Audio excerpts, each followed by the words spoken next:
Welcome to episode 395 of the Selling Your Screenplay podcast. I'm Ashley Scott Meyers, screenwriter and blogger over at sellingyourscreenplay.com. Today I'm interviewing actor and also musician Courtney Gaines. You might remember him from Children of the Corn or Back to the Future. He's been acting for years, has an impressive resume, including a number of films coming out this year, which we talk a little bit about as well. We talk about his journey as an actor, getting cast in Children of the Corn and then getting cast in Back to the Future, and how he's been able to maintain his acting career now for almost 40 years.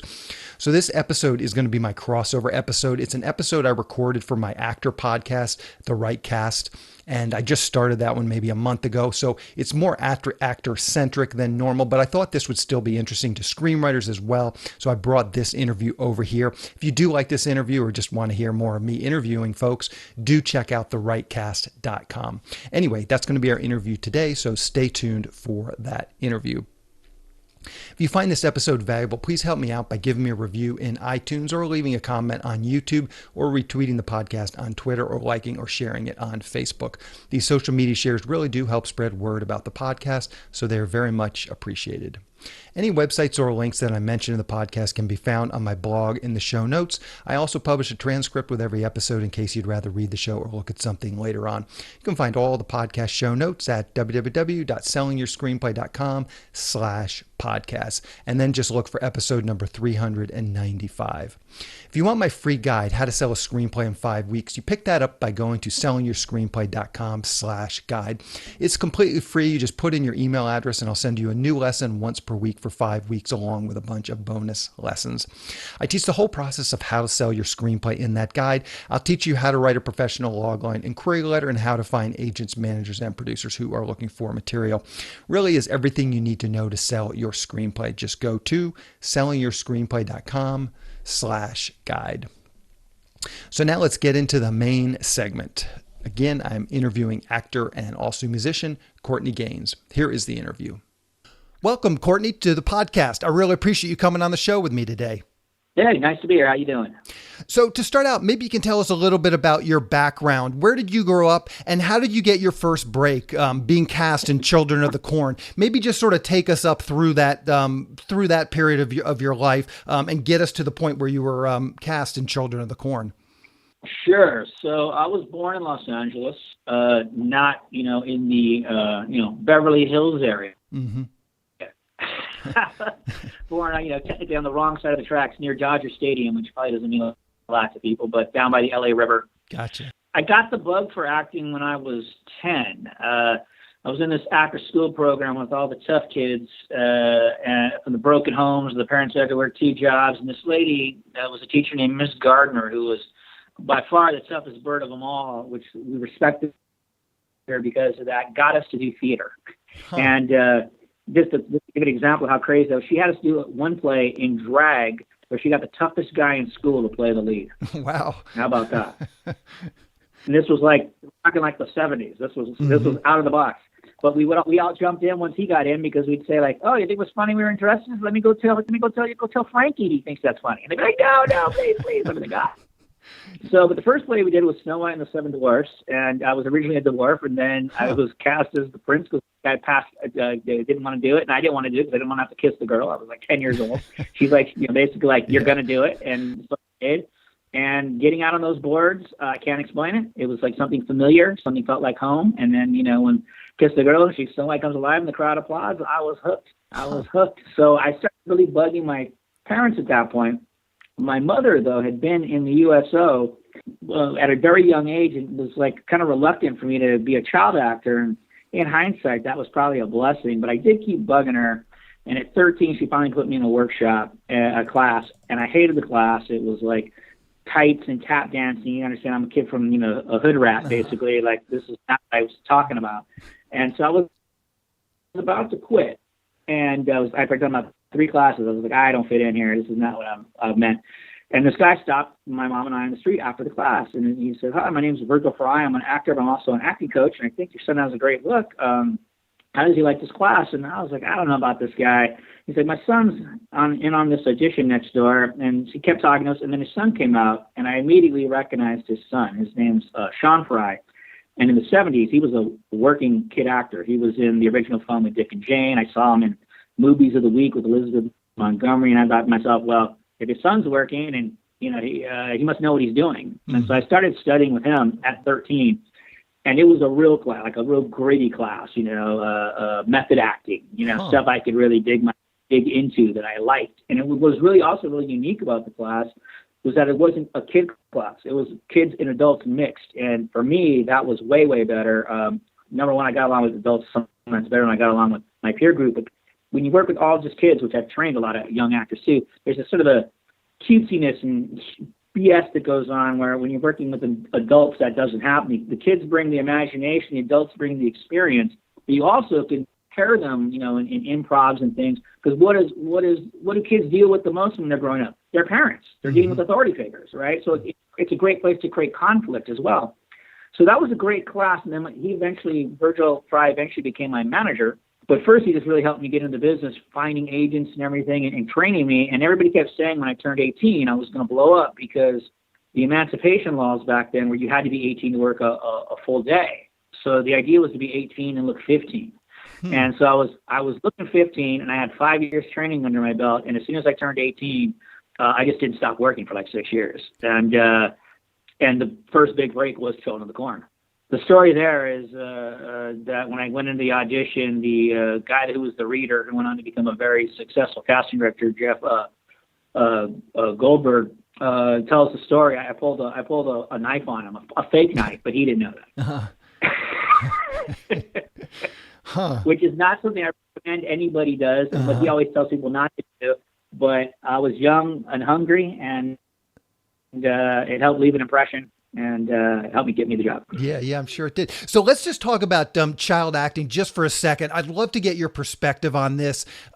What are some things you've seen in with child actors where the parents do things really right, some good things, and then we'll take the flip side. What are some things that parents need to look out for if they start pushing their child to be a child actor? Oh, gosh, it's hard to say what they do right. Well, there must be some things like, it sounds like your parents, they didn't let you do a lot of these things until you turned 18, and you sort of thought that was maybe a little bit of a blessing. So maybe that's one thing to look at. Well, I think the thing with my parents, so if you do right is to just support your kid in whatever they want to do. Mm-hmm. That's what any parent can do right, and that's what I wanted to do. And they could see that I would be coming back from these classes excited. And so, they scrounged up the money, and sometimes they'd have to go to my brother and get him to kick in, and because they could see that I loved it, so they just supported what I was doing, but they didn't in any way, I would say the word encourage or push me toward, whereas most young kid actors, it's their stage parent that's pushing them toward it. It's something that they wanted that they didn't get, so then they want their kids to achieve that goal. And then what's even worse is when a kid actually starts working. And, for example, Virgil Fry's daughter was Soleil Moon Fry, Punky Brewster. Now, she chose it because she was around that environment. Her half-brother, Mino Palouse, worked a ton in the 80s, just like series to series. And so she just grew up in it and decided she wanted to do it. And that's a little bit of a different ball of wax. But most of these kids, their parents are sort of pushing them into it. And that's where. And then what's scary though is if they start making money, even say like in Soleil's case, or another friend of mine who passed away last year, Christophe St. John, who had a stellar television career. The last 15 years was on Young and the Restless. Won a couple of daytime Emmys on there. They had this tremendous amount of pressure at a young age to be providers. Mm-hmm. And that's where it gets dangerous. Yeah. When they, as a child, for two reasons. One, it's an enormous amount of pressure, but two, it's an enormous amount of power. When you're the provider, your parents aren't the provider. That's not natural. Mm-hmm. Yeah. And so it's a weird game. Yeah. And then as a I'm sorry, go ahead. No, I'm sorry. I was going to say that's some real good insight. I totally agree. It's the dynamic really is not, as you say, it's sort of an unnatural dynamic between parents and kids. It is. And then on top of it, say like you are like a kid, like say like in Soleil Moon's example, she's the lead of the series, she's like, like the top female kid actor. And then all of a sudden that series is over after everybody's been like telling you how great you are. blowing smoke up your ass for the last 5 years. Mm-hmm. Series done, everybody moves on to the next job. You know what I mean? And it's Yeah. like, that's not healthy either. You know what I mean? Yeah. That's not real, you know, other than it leads to a real hard lesson when your hot people love you and when you're not, they're on to the next, right? So it's, I just don't think that's a real healthy environment for kids. So I say in hindsight, I'm glad that my career didn't happen till later, because there were a lot of kids in the acting class I was in within a year or 2 years were working. And what they did after that is stop studying. They thought they had arrived. And so I studied for 5 years before I got my first break. And then I never stopped studying. I stayed in that class for another 5 years. So I worked with my mentor for 10 years before I broke off and tried other things, and also taught myself, which he helped train me to do. So for really my whole career, I was either in a class or teaching a class. And I think that that's how I've, been able to make the transition from, teen actor to adult actor. Yeah. That's some great insight. So let's talk about some of your recent credits. You and I got hooked up, this new film coming out called Queen Bees. You have a role in that. Maybe we can talk about that a little bit. What is that project all about, and how did you get involved with it? So what it's about is about a woman, Ellen Bernstein, who goes into a retirement home for a little while they're supposed to fix her house up. And then what happens is the house catches on fire and she has to live there. And she realizes that that whole scene is like high school, but, everybody's older. And so that's what the movie's about. But she finds love. That's the good side of it. My character is just a cameo. I'm a guy who basically steals her purse at a coffee house with this clique that she's now getting involved with. And they stand up to me, and it kind of helps them bond.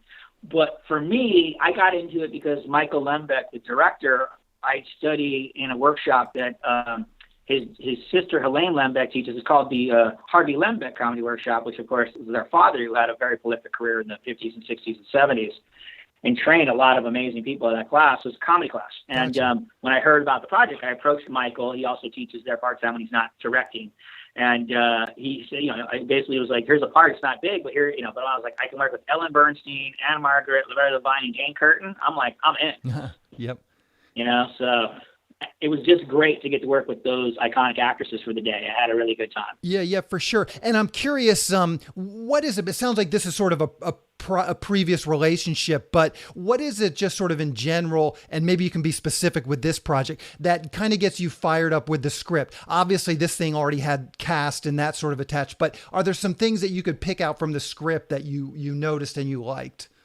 It depends on the size of the project. And being that this was just a cameo, I really didn't really get into it. I don't need to know the rest of the script, to be honest. I just need to know my part and how it relates to the movie, if that makes sense. Yeah. And if it's a bigger part, then I need to know the whole script. And what am I looking for in a script? Essentially, if that's what you're asking for, is I'm looking for two things. Something I can believe. Like, it can be in outer space, or it can be a horror film, but I got to believe it. You know what I mean? It's like, if it's like Charlie's Angels, and in the first 2 minutes they're jumping out of helicopters with no parachute, I'm like, come on, man. Like, that ain't happening, right? So that's why I like doing real stories. I like doing period pieces, because like a Memphis Belle or something like that, because they're things I can believe in, And the second thing you're looking for is the best arc you can find as an actor, right? You want the best arc you can find, or the best, turn of events you can find, right? The best surprise twist or whatever you can find that you as the actor then have to deal with, right? The element of shock or surprise, right? Yeah. And I'm curious, let's go through some of your other films. You mentioned right before we started the interview, you had a bunch of other films. It sounds like COVID has kind of put a lot of these films under wraps. Now that COVID is opening up, it sounds like things are getting released. Talk about some of your new films. What else do you have coming out in the next couple months? So I have a horror film that just came out on Amazon Prime, called Await the Dawn. That's got Dee Wallace and Vernon Wells, and it's a pretty cool project. And I played a doctor who was like a therapist with for drug rehab and stuff like that. So fun and different. And how did you get cast in that one? How I got cast in that one was the director had approached me through another friend who I was working on a different project with, and asked me to take a read of the script, and I liked it, and I did it. It's nice you can get an offer. When you get an offer, that goes a long way, and so that one was an offer. The next project is a project called River, and that's coming out July 13th, and It's described as a psychological sci-fi thriller, and I think that's fair because it has sci-fi elements, but it's not like in space. And there's not a lot of CGI. It's literally 5 people in the movie, and what it's about is this girl who comes back to her hometown after her mother mysteriously dies, and then starts having time lapses. My character's name is Dr. Michael Glenn, and he's a friend of the family's, but he starts doing therapy sessions with her to try to figure out what's going on. And it's again, as I'm getting older, I'm starting to get these, professionals, the therapists and things like that. So that's, And how did you get cast in the River? The casting director knew my work, and through dealing with my manager and such, and then this film was shot in North Carolina, and I'm spending some of my time now in the Southeast. When they found out they could grab me out here, because it was it was a small project, that was a big boost that they could get me on the East Coast. Gotcha. So that kind of just right place. The next movie is a movie called Charming the Hearts of Men, and that's coming out August 13th. And that's a movie set in the 50s, loosely based on a true story of this woman who had a big hand in getting the word woman put in the civil rights bill. It's just pretty wild. And I play a character named Mr. Spratz, who is this owner of this diner where she ends up having to work. Her character was a debutante who then loses her father and then finds out they have no money, and then she has to work. And when she works, she starts seeing the reality of the segregation, and she allows a bunch of black folk to do a sit-in at this diner that ends up becoming a real story in history and the news. And then she gets involved in civil rights. And so it's a pretty cool project, and I'm glad it's finally coming out. And I got cast on that through an audition, through a self-tape audition. So. Yeah, perfect. I'm curious with River, you mentioned that you were in the Southeast. I actually had another actor on the podcast previously, and he's in Louisiana, and he does a lot of that too. He gets these local hires. He doesn't have near your resume. So I'm curious if this is something you would recommend to actors that maybe we're trying to break in. Do you think it's easier for them to get roles? I mean, obviously you have a big resume, so it's a little bit of a different situation, but would you recommend that a actor, stay in the Southwest? Could he get some of those local hire roles and maybe be a little less competitive than moving out to LA? I would say that it's actually, now that I'm doing both, right? I'm out here in the Southeast and I'm in LA, but I've been doing the Southeast thing now for about 3 years. It is not any easier, to be honest. It's also competitive. But there are a lot of opportunities, and I think that's what you have to really focus on. Part of what had me made the move is I felt there was a real drop in auditions for me in 2017, and I think that was a combination of age, and I also think it was a combination of, I think there's a lot more ethnic work out there now, which is a good thing, but I think it's been affecting pasty white boys like myself a little bit. Like a lot of people I know, white guys in their 50s, have been struggling a little bit. So I was like, I need to figure out a way to boost my auditions. And for me, if I can get, like 30 auditions a year, I can do 3 jobs a year. That's sort of like been my average. And so if I'm only getting 20 auditions a year, that's really hurting my bottom line. So I had to figure out a way to shift the game, right? And open up the. But I think if you are already someone in the Southeast, right? It's not just Atlanta; it's a 500-mile range from Atlanta, right? Like there's work going on in Kentucky because there's incentives in Kentucky now. There's work going on in Oklahoma because there's incentives there. There's obviously work going on in Louisiana. So there's a lot of Atlanta, there's a lot of work in Atlanta, but there's a lot of work near it. Mississippi, there's work, even Alabama. So like there's a lot going on in this whole Southeast region, and it's not a bad way to get yourself started. And then also, like, I'll give you an example of a guy I knew who was an Asian actor who ended up being able to start to build his resume in the Southeast because there just wasn't that many Asian actors out here. So he was able to build the beginning of his resume and then use that to then catapult his LA work. So it depends on what you bring into the party, right, as well. Yeah, yeah, for sure. I'm curious too. On their IMDb page, you have a number of producing credits, executive producer, co-producer credits. One of your more recent credits, Candy Corn. You also did a movie called 911. I'm curious, why does an actor like yourself, why do you begin to produce? And maybe you can sort of talk about what you actually did with those productions as an actor and producer. Basically, as an actor, it's feast or famine. Sometimes you're busy and sometimes you're not. And when you're not, you can just sit there twiddling your thumbs and you can do other things, right? Mm-hmm. So I've always, I look for projects I could be part of to develop, and especially projects that perhaps have me in them or whatever. And I've been pretty good at like being like a bridge guy, right? Like say like I meet somebody on a film that wants to get in the film business who's a real estate developer. And they're like, yeah, I'd like to, if there's a right project, I'm like, maybe I'm looking for a horror project. So then I'll find a horror project and put those two people together and get a movie done. Gotcha. Right. So that's pretty much how I've behaved as a producer is just people are trying to get their thing done. Right. Mm-hmm. And that's nothing wrong with that, but that's also can be very tough. It's like, it's all about do my thing. Whereas I'm looking at like, where's the fit? Right? Mm-hmm. Where's the fit? And then, for example, in Candy Corn, though, what happened with that is I came in just as an actor. I liked what I was seeing out of the director and the DP, but they ended up, like many independent movies, they ended up falling short on their funding.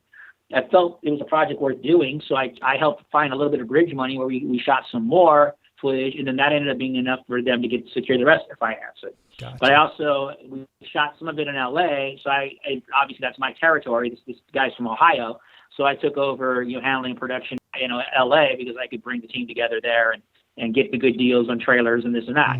So just from being around, right? Yeah. Just from being in LA all these years, I know a few people. So so sometimes it ends up being by necessity that I come on.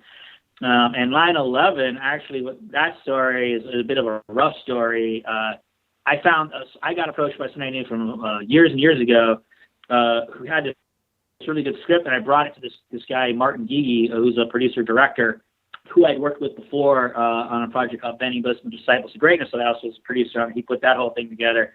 I didn't own the rights to it, though, but I thought I could count on him, so I gave it to him, and I ended up getting kind of pushed to the side by the end because I didn't own the rights. So I have I think I have an associate producer credit in that.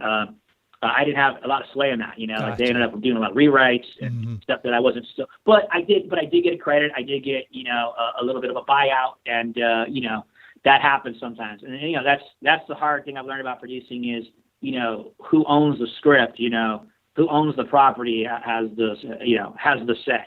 Yeah. Money talks and bullshit talks, basically. Yeah, of course.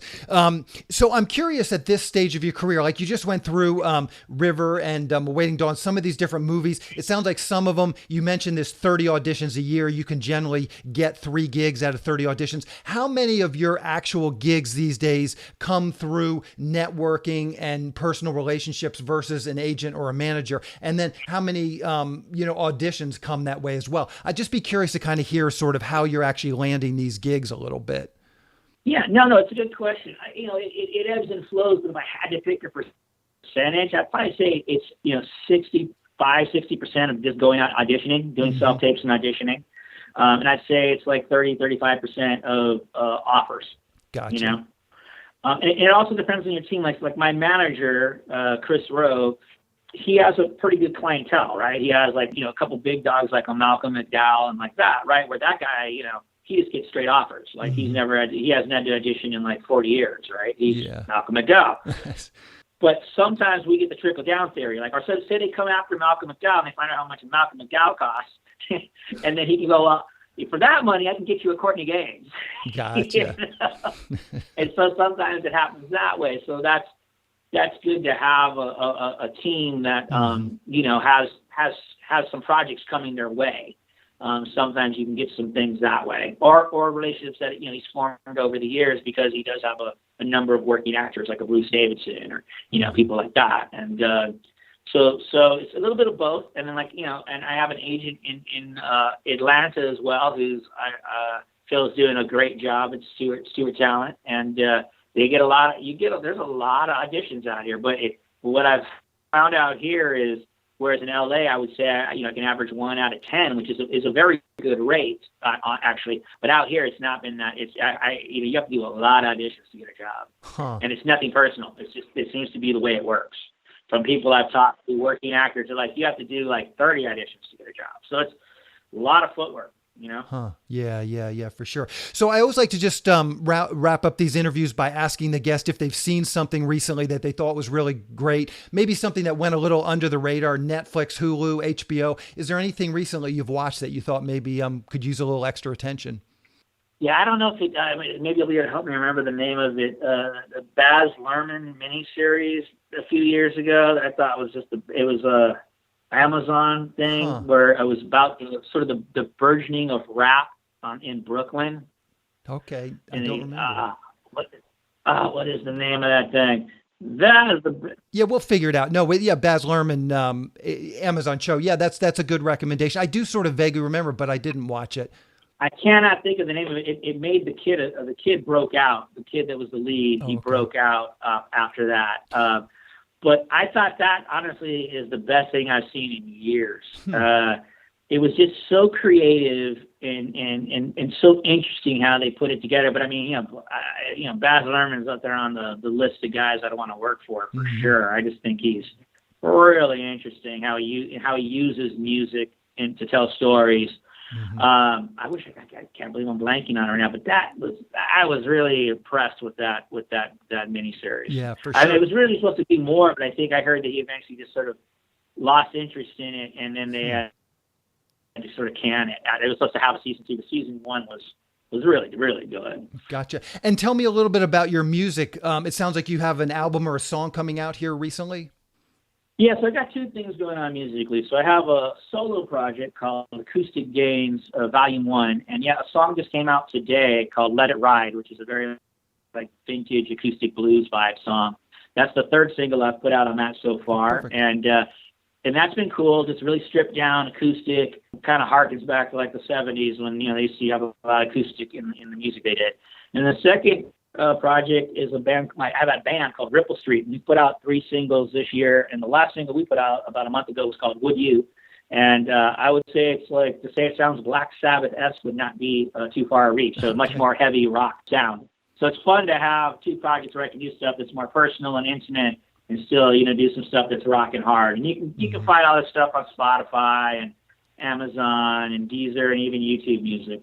Perfect. Is there any other sites you use, Twitter, Facebook, Instagram, that you want to share? I will round up those for the show notes as well. Sure. If you want to find me, the best way is to find me on my Facebook. I tell people you'll be able to, if there's other ones that you'll be able to find which one's me, because there's like current stuff that you couldn't get otherwise. Gotcha. And then I also have an Instagram. But Facebook's the best way to find me, and I don't do Twitter. Gotcha. Courtney, well, I really appreciate you coming on and talking with me today. Good luck with all of these projects. Thank you very much. Nice talking to you. Hey, thank you. We'll talk to you later. Bye. All right, bye. I just want to talk quickly about SYS Select. It's a service for screenwriters to help them sell their screenplays and get writing assignments. The first part of the service is the SYS Select Screenplay Database. Screenwriters upload their screenplays along with a logline, synopsis, and other pertinent information like budget and genre, and then producers search for and hopefully find screenplays they want to produce. Dozens of producers are in the system looking for screenplays right now. There have been a number of success stories come out of the service. You can find out about all the SYS Select successes by going to sellingyourscreenplay.com/success. Also on SYS podcast episode 222, I talked with Steve Deering, who was the first official success story to come out of the SYS Select database.